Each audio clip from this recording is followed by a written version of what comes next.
We are following breaking news today. A mass shooting in Bryan, Texas, that is near College Station. We have just learned the gunman has been arrested. One person is dead and 4 others critically hurt in that shooting. And a DPS trooper also shot 30 miles away while chasing the suspected gunman.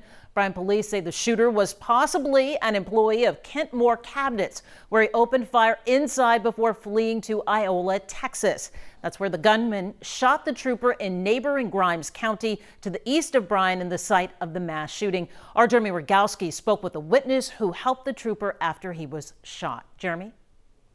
Mia, a law enforcement source tells us, and police scanner traffic corroborates, that the DPS trooper was chasing the suspect from the original shooting scene at that cabinet shop in Bryan at speeds of more than 100 miles per hour.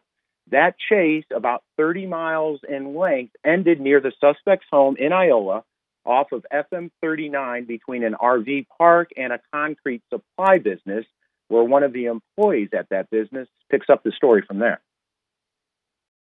I heard gunshots, and the DPS officer was across the street bleeding. He'd been shot in the eye and a couple other spots, and me and a couple other gentlemen ran over there to make sure he was okay, and which he was not.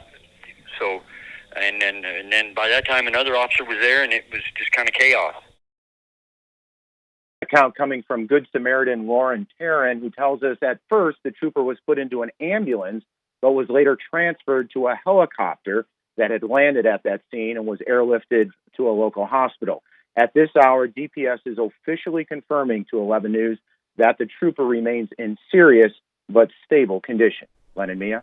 All right, we'll be wishing the best and hoping and praying for him a recovery there. Jeremy Rogowski, thank you so much. There's a lot here to unpack with this shooting. Our Jason Miles, also part of our team coverage this evening. We want to get to him as we take some more live pictures from Bryan, Texas. Jason?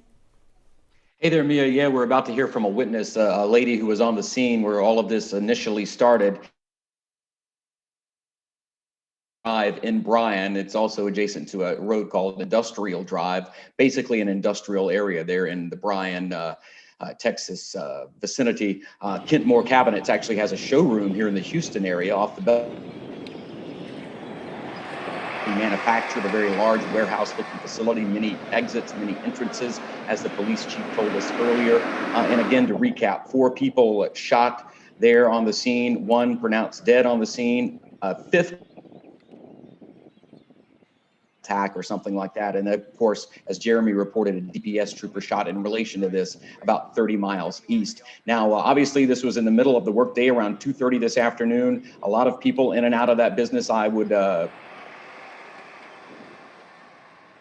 about her experience following this mass shooting. I ran back to inside and I hide myself in a little small, when they put the maps on, like a little closet. I hide in the closet. Another lady hide behind something, I don't know. And I hide over there like 10 minutes. I was praying to God for the guy to be gone already, but I don't have no idea. Was going through this afternoon, hiding in a closet as this mass shooting unfolded at a cabinet business in Bryan, Texas. Probably the last place a lot of these people would have suspected anything like this would have happened. But today, the multiple law enforcement agencies on the scene still working out the details.